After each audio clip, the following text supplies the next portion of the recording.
आर्थिक चर्चा 10 महत्वपूर्ण बिंदु। स्वागत है आपका हमारे YouTube चैनल पर, जहां हम आज की वित्तीय चर्चा के 10 महत्वपूर्ण बिंदुओं पर बात करेंगे। जी हां, आज हम वही चर्चा करेंगे जो बाजार के गलियारों में है। जानने के लिए बने रहिए हमारे साथ।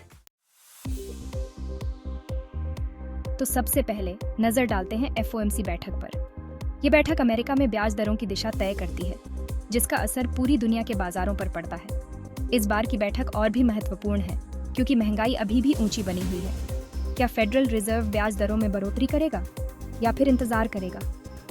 इस सवाल का जवाब जानने के लिए पूरी दुनिया की नजरें इस बैठक पर टिकी हैं। इस बैठक का असर पूरी दुनिया के बाजारों पर पड़ेगा। अब बात करते हैं ब्याज दरों के फैसले और बाजार की प्रतिक्रियाओं की। FOMC की बैठक में लिए गए फैसले का असर पूरी दुनिया के बाजारों पर पड़ता है। अगर फेडरल रिजर्व ब्याज दरों में बढ़ोतरी करता है तो इसका असर भारतीय बाजार पर भी देखने को मिल सकता है। विदेशी निवेशक ऊंची ब्याज दरों की तलाश में भारत से पैसा निकालकर अमेरिका में निवेश कर सकते हैं। इससे भारतीय रुपये पर दबाव भी आ सकता है और शेयर बाजार में गिरावट आ सकती है। फेड चेयरमैन के बयान पर भी बाजार की प्रतिक्रिया निर्भर करेगी।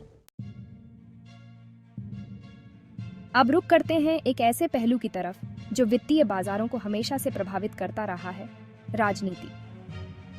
जी हां, आज चर्चा करेंगे पूर्व अमेरिकी राष्ट्रपति डोनाल्ड ट्रंप के उस बयान की जिसने एक बार फिर से बाजार में हलचल मचा दी है। ट्रंप ने कहा है कि अगर उन्हें दोबारा राष्ट्रपति चुना जाता है तो वे फेडरल रिजर्व के चेयरमैन जेरोम पावेल को हटा देंगे। ट्रंप का यह बयान इसलिए महत्वपूर्ण है क्योंकि इससे फेडरल रिजर्व की स्वतंत्रता पर सवाल खड़े होते हैं। ट्रंप के इस बयान से बाजार में अनिश्चितता का माहौल बना हुआ है। अब आते हैं भारतीय शेयर बाजार पर। पिछले कुछ हफ्तों से बाजार में काफी उतार चढ़ाव देखने को मिल रहा है। एक दिन बाजार तेजी से चढ़ता है तो दूसरे ही दिन गिरावट का सामना करता है। ऐसे में निवेशकों के मन में कई सवाल हैं। क्या यह गिरावट जारी रहेगी? क्या यह निवेश का सही समय है? इन सवालों के जवाब देना आसान नहीं है। हालांकि अगर हम पिछले कुछ सालों के आंकड़ों पर नजर डालें तो पता चलता है कि भारतीय शेयर बाजार ने लंबी अवधि में हमेशा अच्छा प्रदर्शन किया है। इसलिए जो निवेशक लंबी अवधि के लिए निवेश करना चाहते हैं, उनके लिए यह गिरावट एक अच्छा मौका साबित हो सकती है। ADR की बात करें तो हाल ही में कई भारतीय कंपनियों के ADR में गिरावट देखने को मिली है। इसकी मुख्य वजह अमेरिकी बाजार में आई गिरावट है। हालांकि कुछ विश्लेषकों का मानना है कि यह गिरावट अस्थायी है और जल्द ही ADR में सुधार देखने को मिल सकता है।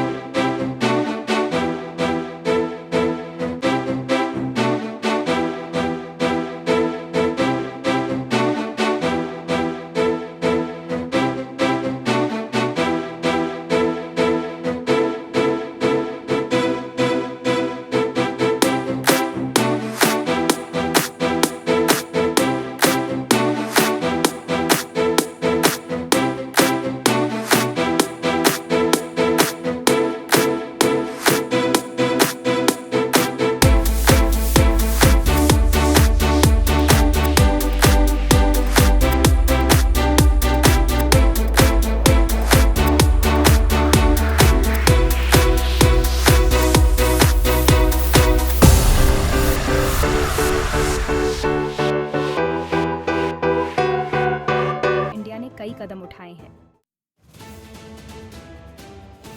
अब नजर डालते हैं कुछ कंपनियों के प्रदर्शन पर। सबसे पहले बात करते हैं NHPC की। NHPC ने पिछली तिमाही में उम्मीद से बेहतर नतीजे पेश किए हैं। कंपनी का मुनाफा पिछले साल की समान तिमाही की तुलना में बढ़ा है। NHPC के शेयरों में आज तेजी देखने को मिल सकती है। अब बात करते हैं लुपिन की। दवा कंपनी लुपिन के नतीजे उम्मीद के मुताबिक रहे हैं। कंपनी का मुनाफा पिछले साल की समान तिमाही के लगभग बराबर रहा है। लुपिन के शेयरों में आज उतार चढ़ाव देखने को मिल सकता है। आखिर में बात करते हैं इंडियन होटल्स की। होटल कंपनी इंडियन होटल्स के नतीजे निराशाजनक रहे हैं। कंपनी का मुनाफा पिछले साल की समान तिमाही की तुलना में घटा है। होटल इंडस्ट्री में सुस्ती और बढ़ती प्रतिस्पर्धा की वजह से कंपनी के नतीजों पर असर पड़ा है। इंडियन होटल्स के शेयरों में आज गिरावट देखने को मिल सकती है। अब बात करते हैं रिलायंस पावर की। रिलायंस पावर को हाल ही में एक बड़ा झटका लगा है।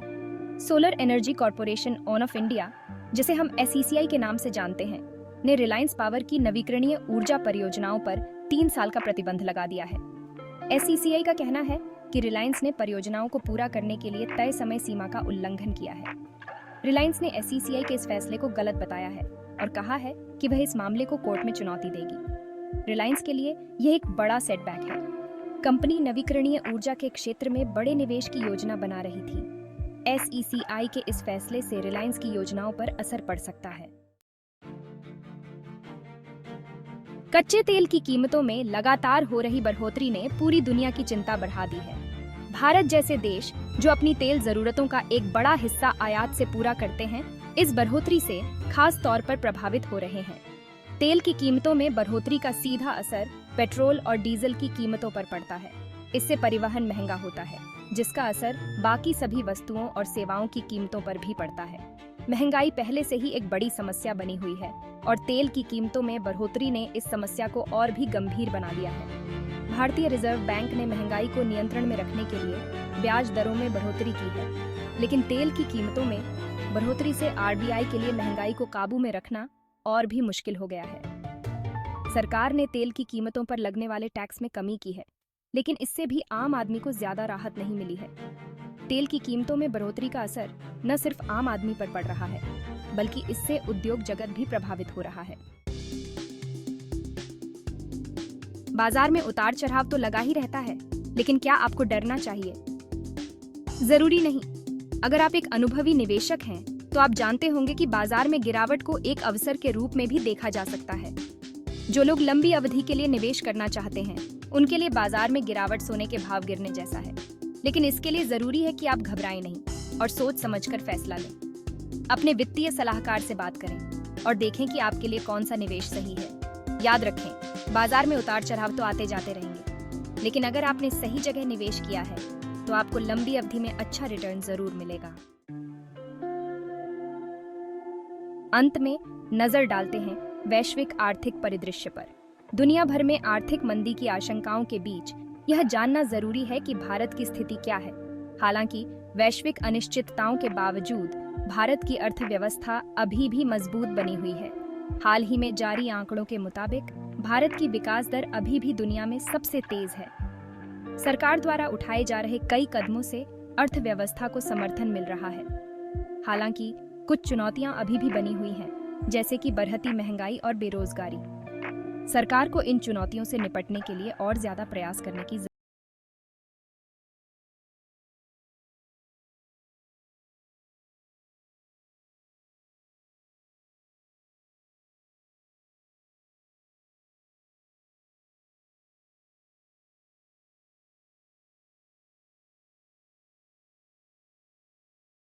तब तक के लिए अलविदा।